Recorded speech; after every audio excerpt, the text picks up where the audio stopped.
I'm bringing in the NDC's a member of the NDC's COVID-19 team, Segbefia, who is also a former Minister for Health. Mr. Segbefia, thank you very much for waiting patiently and listening to all that we had to say. I want to bring you, lay these things, the things that our reporters are bringing up from the universities, from the campuses to you.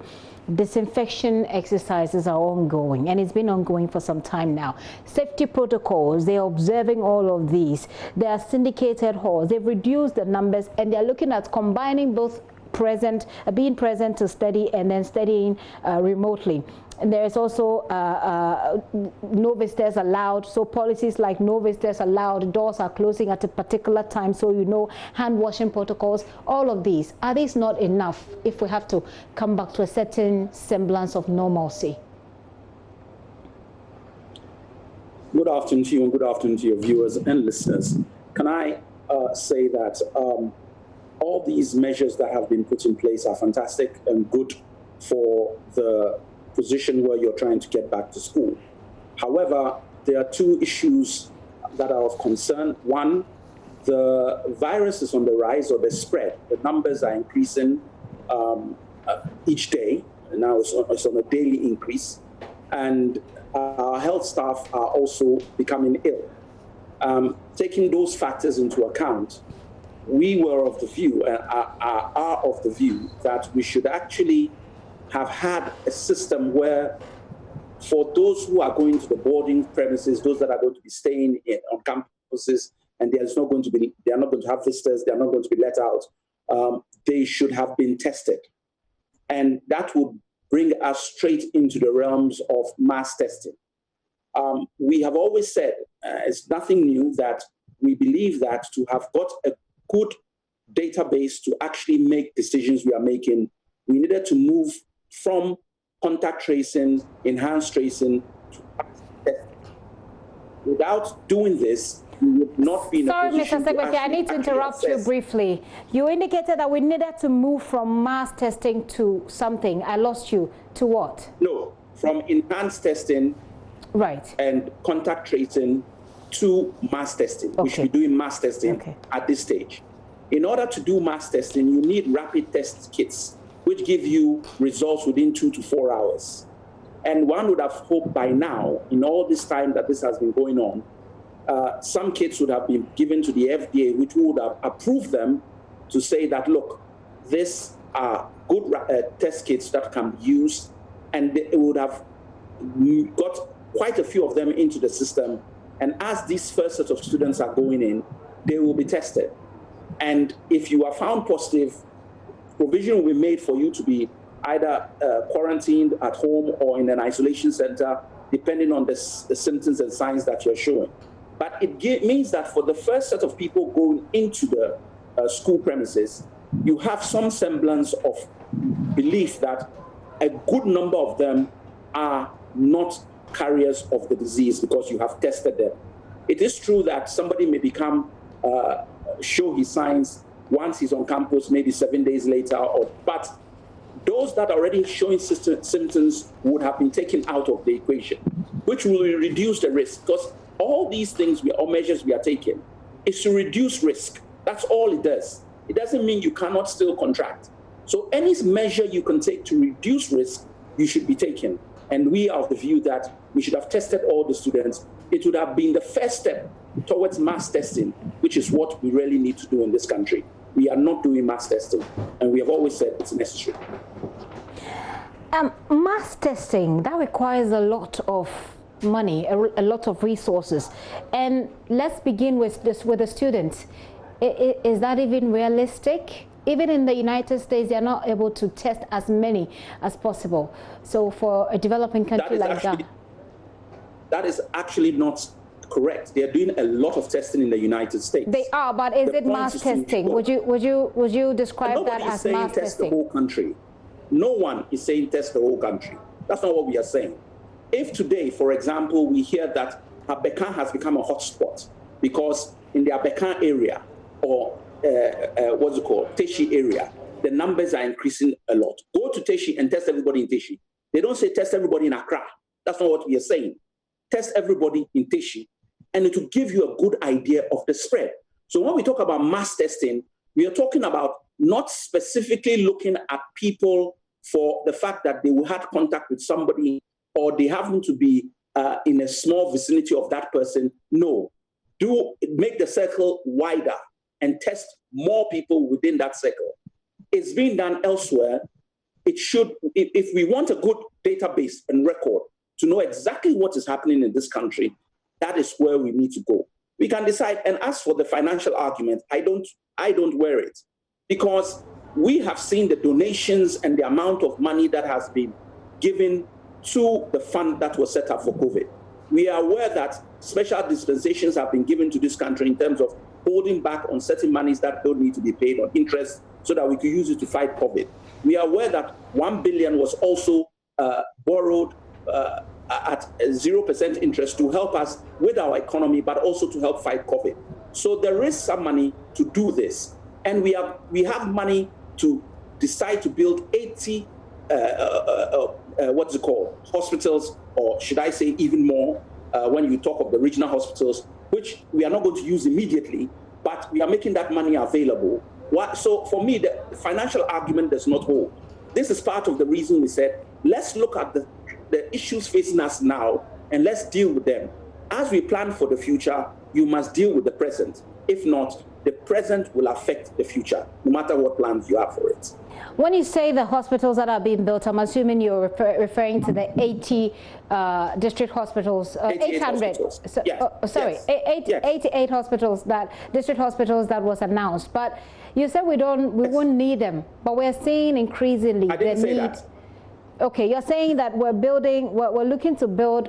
Just clarify for me what exactly you mean with what you said. What I mean is that we are making funds available for 88 hospitals to be built within a year. And therefore, it's imperative that some of this money should be diverted towards dealing with our immediate problems, which are first, PPEs, and second, rapid testing. Is the health facility itself that's needed to take care of people not a part of the priority list that we should be looking at from your perspective? It's a big priority. And we've had hospitals closed for a long time. We've had hospitals that haven't been built. Let's finish them off, and let's think about the 88 that are going to come in the future, and let's plan towards them. But you're sending people to school next week. Why haven't we had rapid testing kits? We've got people in hospital now. Doctors are falling ill. Why don't we have enough PPEs going out? And we have the money to purchase. We've been told today that there are actually drugs and PPEs at the port which have not been cleared for a while due to issues with regard to the system or whatever. Why isn't the government putting in certain protocols that will allow those things to come out into the system so they can help our frontline medical staff? These are straightforward, simple issues. And nobody is saying that what the government wants to do with hospitals or what the government wants to do in the future is not a good thing and it's not worthwhile for Ghana. We all want it. But we have an immediate problem. How do we deal with it? I haven't even gone into the education aspect. The complacency with regard to COVID-19 at the moment is almost untrue. The way people are behaving, it's almost as if, well, it's not with me, I'm not going to get it. I don't need to wear masks, social distancing, even amongst the same medical fraternity. It's a lackadaisical attitude, and that is also raising the issue of people getting sick. But that is an educational issue that the government must take responsibility for. We're looking at going back to school. I mean, it looks as if at the moment that the plans have been made. In fact, some of the students have already signed up. They're going back to school on Monday. In the absence of mass testing, as you're advocating, what do you think can be done? Well, the government is doing all it can at the moment. All I would say is that the numbers are rising. We have other countries which have sent people back to school, and then subsequently they've closed down the school and said, go back home. I'm hoping that this will not happen in our case, that we'll be able to send our students into school, that they will not get infected, and that they will be in a position to write their exams and leave. We all want the best for the country, and this is one of the things that we are hoping would be achieved. The science does not tell us that that is what is going to happen. Our prayers do. Our prayers do, you say. And you talk about complacency. What government has indicated that we're doing a lot more testing. In fact, the statistics were out early at the early stages of this outbreak, where Ghana was among about, I think, the top 10 countries in the sub-region that was conducting rapid tests. So whilst you talk about complacency, wouldn't you say that we've done at least something good that we can build upon? I haven't never said we haven't done anything good. So let me correct that, because I have never said we haven't done anything good. We've done quite a number of good things in this process. But that does not mean that all the good things you've done can easily be eroded by a situation being created which will make things extremely bad. So let us be clear. We are in a position where you started with contact tracing. When the thing moved from people who were and it started, the community spread started, we moved to enhanced contact tracing and then enhanced testing. You have reached a stage where you should now move to the next level, which is mass testing, and you haven't done that. So it's a progression, and we are saying we have stopped at a point which is not going to help us. That is the point we are making. The government has done a number of good things. For example, the idea that PPE should be produced in Ghana and medical equipment, sanitizers are being produced in Ghana for our use is brilliant. It's a fantastic position. It helps us two ways. One, we get the items very quickly when we need them. And two, they are being produced in Ghana by Ghanaian manufacturers, and that is one thing that helps. And we learned a lot when we went for the Ghana Beyond Aid yesterday in some of these issues. However, if the PPEs that are being produced internally are not enough or are not of the quality that is required for certain ICUs, then it's imperative that you begin to import emergency stash to hold to such time that the local position is able to produce them at the level or at the standard that is required. Because everywhere you go, you keep hearing PPEs. We don't have enough PPEs. And these are things that are used frequently. Yeah. Once you get one case in any one place, you use it frequently. So the supply must be continuous. And as more people get it across the regions, so does the demand. It is important that the government gets in front of the curve as opposed to chasing the curve. Just two quick things that we wrap up, Mr. Segbefia. First of all, I want to find out the ideas that the NDC COVID-19 team has for dealing with a number of health officials who are getting infected. What can we do? What do you think we can do? Well, one, the education doesn't simply stop with the populace. Actually, health staff and doctors and pharmacists, etc., are actually the people who need the most amount of convincing to do something, because they know so much. They sometimes are not convinced that certain actions are the best, or they feel that, look, I'm taking enough precautions, I'm taking enough medication. So they sometimes are even more complacent than the ordinary person in the street. They don't have a certain phobia. So there has to be some serious level of education for our people in the health sector. But most of it is not down to that. Most of it is down to lack of the right equipment for the job. And they have been screaming, those who are on the ball have been screaming, and those who don't know about it are saying, you are not equipping us properly to deal with the problems we have. Therefore, for us saying that everybody should wear masks, the domestic masks are for those who, for me and you, who are doing everyday jobs. But for the health sector, they need professional masks, N95s, which don't allow things in, which don't allow things out. They need to be equipped properly if they are going to use PPEs. It's not partial PPEs, it's from top to bottom, boots, etc. So in actual fact, that in itself is not a cheap proposition, but we don't have a choice if we have to protect our medical staff and our frontliners. So we need PPEs to become a matter of priority, and we have to get in front of it. We should make sure that they can just pick as they need and use. That is not happening. And the more of our people that get sick, the more we are putting more other people under pressure, the more they have to work longer hours, the more they become careless because they have been working so long, they are tired, and they make a mistake or two with people who are already infected, and then they get infected, and then it becomes a downward spiral. So it is important that we get the actual equipment that they need. Can I also make a simple point about the argument that is being put forward that about mass testing or testing students? If you test the person goes and he gets sick, then there's no point in the test. Why are we fumigating the schools? If you fumigate the school and then somebody comes into the school and is infected, he will still infect other people. But we realize that it's a preventative measure that can help. The same with having mass testing or testing students before they go in. It is a preventative measure. It will reduce the number of people who go into the school that that may be ill and reduce the rate of spread. Everything we do is preventative. The government has done quite a few things well. This is our recommendation and our advice to government, and we hope that in the future as we go on, because there will come a time when maybe you want to send all the students back in. We pray that some vaccine will be found before that. We pray that it will just go away like SARS did and not stay as long as this thing or Ebola, and it will go through a phase. All this is within prayer.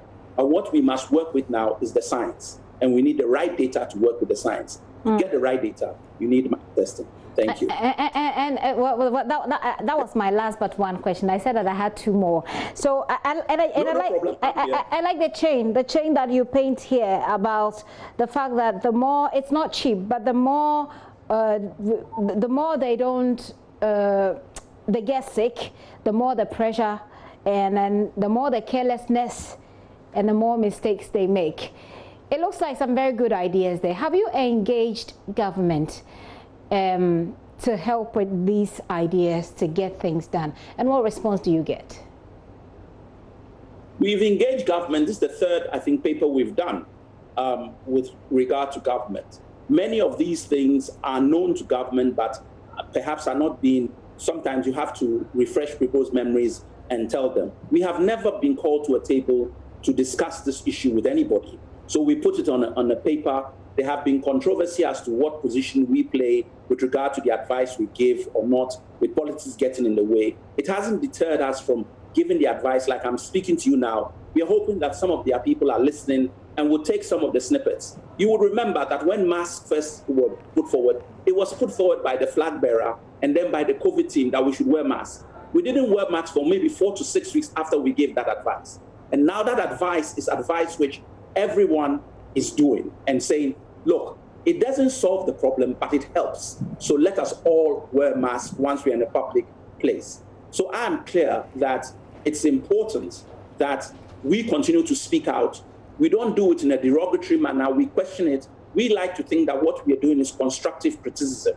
And we are also commending government when they have done the right things. And that is why I've talked about the production of the measures that are being taken for students to go in, etc. But government and government institutions are sending wrong mixed messages out. And I can give you a plethora of the mixed messages that are going out. But then I would delve into the realms of politics with the NIA and the EC, so I would not go there this afternoon. Okay, well, let's leave it at health instead of getting into the politics and the election. But it wouldn't hurt. It wouldn't hurt if you threw in a word or two. Let me just read for you some messages I'm getting on the back of this conversation. This message is from Sheriff from Salaga. He says, as final year students are resuming social distancing will not be adhered to effectively, especially in their dormitories where there is crowding. It is a good idea for them, but I think the student must obey all safety protocols by Ministry of Health and Ghana Health Service. From Salaga, thank you very much for sending that message in. This one says, good work done, and it's a prayer the student will be safe in there. Eric from Kumasi, Breman Brakwa. This one says, Gifty, we're gambling with our irreplaceable lives. Can we all get the thermometer guns in our schools before we start classes? IBN Malik Kumasi is asking is asking that particular question. I don't have the answer. I beg your pardon. This one says, JoyNews is putting in so much to ensure safety protocols with regards to COVID-19, but unfortunately, those supposed to see it don't. I would be glad if giant screens would be mounted and then people would see those who have lost their lives to sound as a warning to the general public. Sina or Sina, I'm not sure how to pronounce your name, sends that one from Osu. That will be my final message for now, Mr. Segbefia. Giant screen to project the casualties. In your perspective, is that a workable solution? Just on the back of the messages, because I was finished. No, I think that the education can take different formats, depending on and it's not a one-size-fits-all education process. You have to decide which audience you're trying to target and give the message out to that audience. And the audience is for all of us. So you have to have messages that children can easily understand. You have to have messages which are going to be for the young, adventurous lot. Don't forget, we've lifted restrictions. Churches are open, so are weddings and funerals, etc. And whereas prior to this, a lot of our elderly folk would have been indoors and therefore has helped to keep our mortality rate down because they are the most vulnerable. Many of them are going to start venturing out now that there are few restrictions lifted, and therefore we will be more at risk. It is important, therefore, at this time, as we lift restrictions, that we increase the amount of education we've given, that we tell people more, and the message must be segmented for each sector of the society. And that would be very important to ensure that we end up with a situation which we can handle. All this is because if the numbers become too much, our health systems cannot cope. That was what happened in Europe and in America. It got to a point that the numbers were such that they could not cope. And Ghana has less health systems. But so far, God being so good, we've been able to more or less contain it. But if it gets out of hand, we're going to be in trouble. Hopefully it won't get out of hand, but I'm becoming really notorious for doing this. I'll say is the final question, and then some way, somehow, something comes up. I'll make this the very final one, Mr. Because of what I said. No problem. So concerning the elections, though, elections when there is registration when there is COVID-19, I know there's the battle going on and on. No, we won't go into that so much because we don't even have the time. But the NDC, I'm sure, because at the pilot, people went out. The NDC executives were out to also be a part of that pilot process. What is the NDC COVID-19 team's recommendation on registration in this COVID-19 time? The first thing I should say is that there was no pilot. There was no pilot in the true sense of the word, because you cannot use old machines to carry out a pilot. The whole idea of a pilot is to use what you're going to use to go through a process. And at none of the centers that I'm aware of was there facial recognition machines used. At most of the centers, they brought in old machines to try the process. That is not a pilot. So that is the first port of call. Second port of call, why are we even, every time you allow people to amass, you give COVID a holiday and allow it to spread. With this new system that we are putting in place, we are asking 3 million people to go and pick up NIA cards, which they have already applied for. That is a risk to all those 3 million people, as well as the workers. Beyond that, you've asked for another potential 5 million people who have never registered to try and go and register now for the NIA card. That is a risk to those 5 million, as well as the health workers, the NIA staff. You're now going to ask 16 to 17 million Ghanaians to go out and queue. That is the bumper harvest for COVID-19. The cocoa season will come in at that point. And then the big one is when we also now have to go and vote on the 7th of December. All these three will be removed. The first three, the 3 million, the 5 million, the 16 million will all go out the window the moment the EC decides that I will do my best and I'll use the old register. The only risk we will have to then take, because we are only trying to minimize risk, is to then go for the 7th of December election.